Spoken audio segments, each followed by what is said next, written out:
Olá, meu nome é Rosana e eu vou conversar com vocês um pouquinho sobre questões da língua portuguesa em testes como o Enem, em testes de vestibular.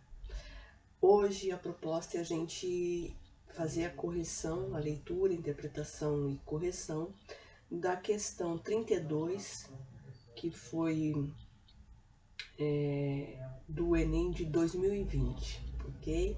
Nós vamos ler essa questão, vamos interpretar, vamos ver o que ela está pedindo e tentar resolver juntos, ok? Então vamos lá. Na questão 32 do Enem 2020 tem um texto e tem um enunciado solicitando uma questão sobre esse texto. Então vamos ler o texto lá.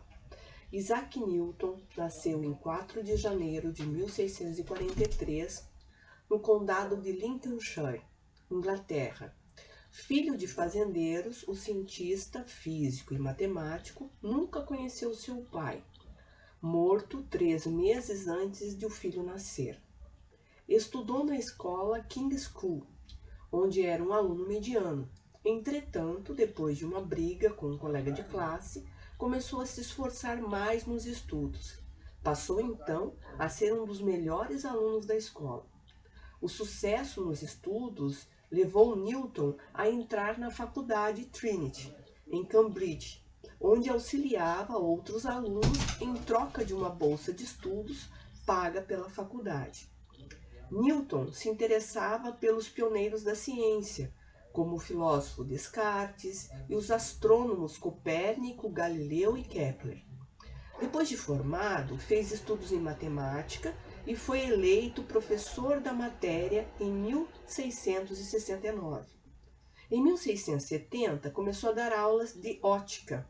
Nessa época, demonstrou como, através de um prisma, é possível separar a luz branca nas cores do arco-íris. Em 1679, o cientista inglês voltou-se para a mecânica e os efeitos da gravitação sobre as órbitas do planeta. Em 1687, publicou o livro Principia Mathematica, em que demonstrou as 3 leis universais do movimento. Com esse livro, Newton ganhou reconhecimento mundial. Esse texto está disponível no site da Fiocruz e foi acessado em 1º de dezembro de 2017. Consta aqui que ele foi adaptado. Em relação a esse texto que é solicitado nessa questão do Enem, a análise dos elementos constitutivos desse texto, como forma de composição, tema e estilo de linguagem, permite identificá-lo como. Então, o enunciado pede para que se realize a análise dos elementos constitutivos do texto. Que elementos são estes que devem ser observados nessa análise? A forma de composição, o tema e o estilo.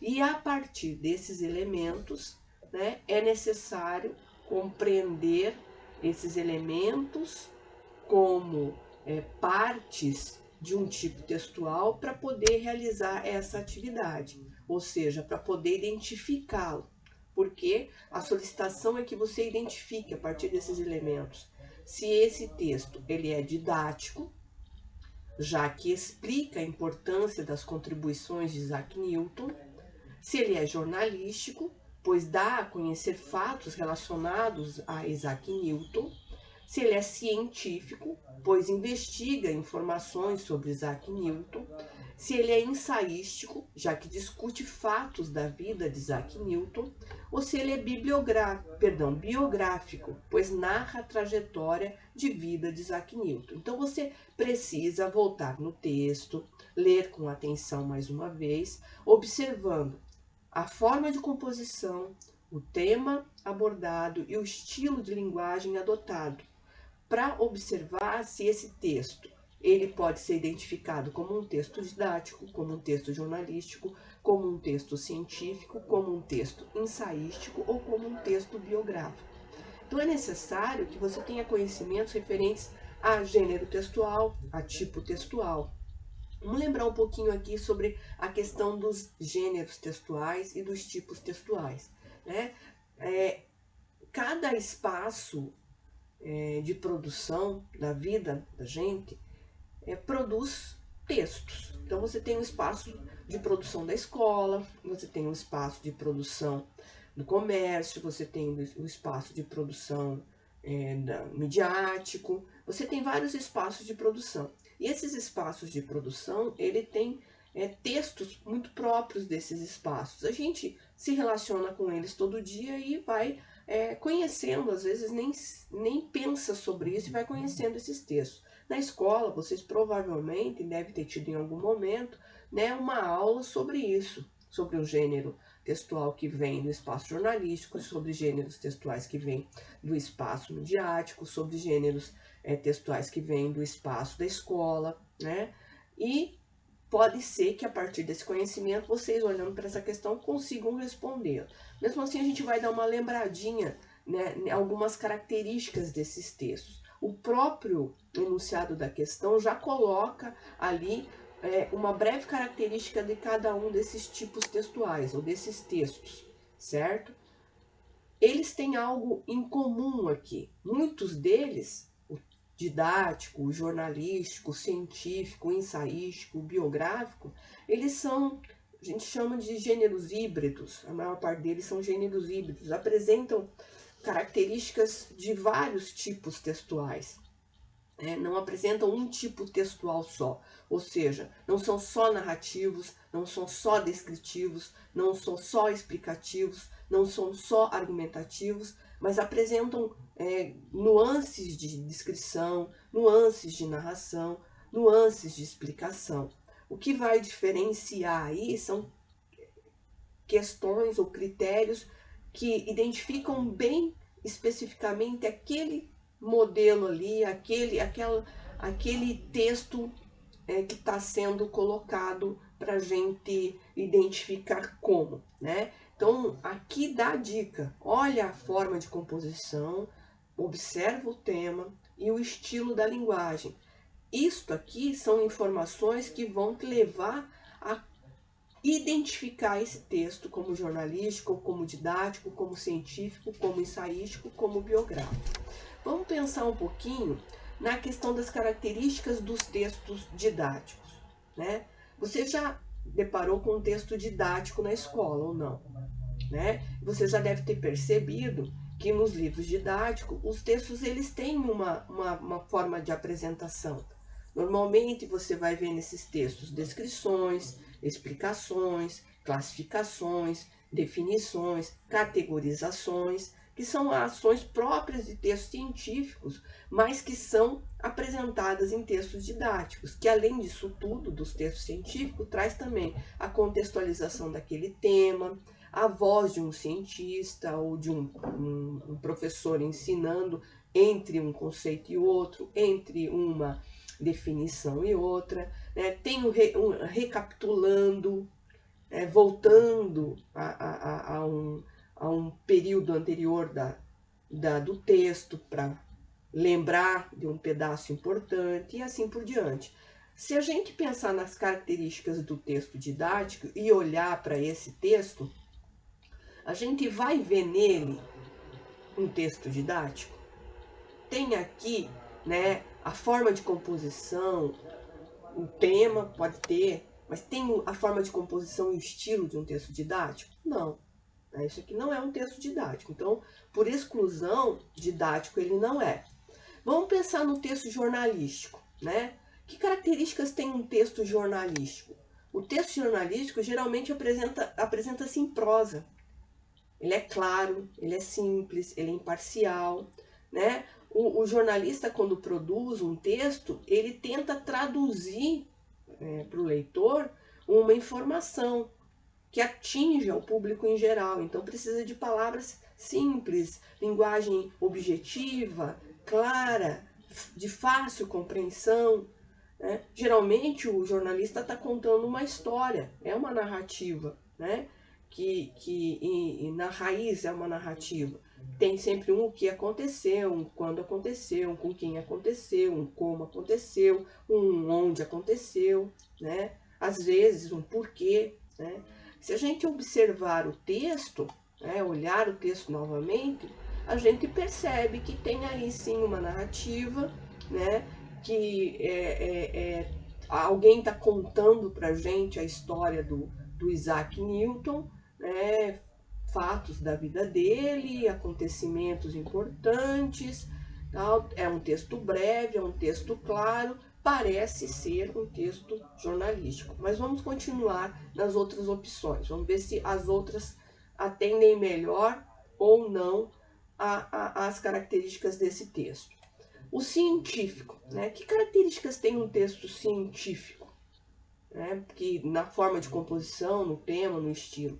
Um texto científico geralmente aborda temas importantes da ciência, né? E geralmente ele vai trazer para a gente descrição de um fato, de um tema, de um acontecimento. Ele vai trazer uma explicação sobre aquele tema, aquele fenômeno, aquele acontecimento. Ele vai classificar aquele tema, aquele fenômeno, aquele acontecimento. Ele vai dar uma definição, né? É construído de enunciados que realizam isso. Ele vai fazer uma categorização, vai dizer o que é, conceituar alguma coisa. Se a gente observar o texto com atenção, a gente vai perceber que não é esse o papel desse texto, né? Não está aqui nem na forma de composição, nem no tema, nem no estilo de linguagem, nada que remeta a pensar que ele poderia ser um texto científico. Então, não é um texto científico, não é didático, pode ser jornalístico, não é científico. O texto ensaístico, né? Que características teria um texto ensaístico? Para a gente observar esse texto e pensar que ele poderia ser ensaístico. Bom, um texto ensaístico, um ensaio, né? Ele serve geralmente para expor uma opinião, que vai refletir ideias de quem está escrevendo, né? Ele contém críticas pessoais em relação a algum tema específico, né? Ele expõe ideias, ele faz reflexões, ele mostra impressões, ele levanta inferências, né? Ele problematiza alguma questão. Esse texto aqui, ele não faz isso, né? Não está aí nele nada disso, no sentido de que na composição dele, no tema dele, no estilo dele, não tem nada de ensaístico, né? Então ele não é um texto ensaístico. Biográfico, né? Pode ser um texto biográfico? Que características tem um texto biográfico? Biográfico é um texto narrativo, pode ser em primeira ou terceira pessoa, né? Tem uma ordem cronológica dos fatos, tem um conjunto de informações sobre a vida de alguém, relata fatos marcantes dessa vida, tem o uso de pronomes pessoais e possessivos, seu, esse, né? Usa marcadores temporais, ou seja, ele na sequência textual, ele geralmente busca levar a gente a conhecer a vida de alguém numa sequência temporal. Na infância aconteceu isso, na adolescência aquilo, na vida adulta aquilo, certo? Geralmente tem verbos no pretérito, perfeito ou imperfeito, né, no passado, e tenta ser o mais verossemelhante à vida das pessoas que estão sendo biografadas, né?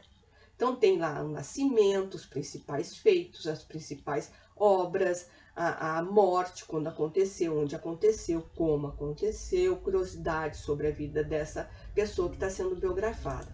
Se nós lermos esse texto, a gente tem a impressão que também pode ser uma biografia, né? Então a gente fica em dúvida aqui, né, na possibilidade dele ser jornalístico, porque ele tem muito característica de um texto jornalístico, ou ser uma biografia. Então você fica entre a B e a E. O que leva a fazer a escolha entre a B e a E? Nas outras não são. Talvez seja a B, talvez seja a E, né? Então o que leva a escolha da B ou da E? Para ser a escolha E, esse texto deveria ser mais longo e considerar o avanço temporal na vida daquele que está sendo biografado. A gente tem aqui um avanço temporal, né? 1643, depois 1669, depois 1670, 1679, 1687. Eu poderia pensar nisso. Mas faltam informações aí que caracterizem mais esse texto como uma biografia, uma sequência temporal que considere a infância, a vida adulta, a vida mais velho, a morte, né? Aparentemente, o que a gente tem aqui baseou-se numa biografia, mas não é a biografia, né? Geralmente, que texto que usaria desse instrumento, né, da biografia para recolher os dados e reescreveria isso num formato mais simples, mais acessível, para ser divulgado em um espaço onde a leitura é breve? O jornal. Né? E justamente por isso a escolha mais adequada seja, neste caso, qual escolha? A, B. Então, aqui a resposta correta à questão 32 do Enem 2020 seria a letra B, ok? Muito obrigada, eu espero que eu tenha atendido a expectativa.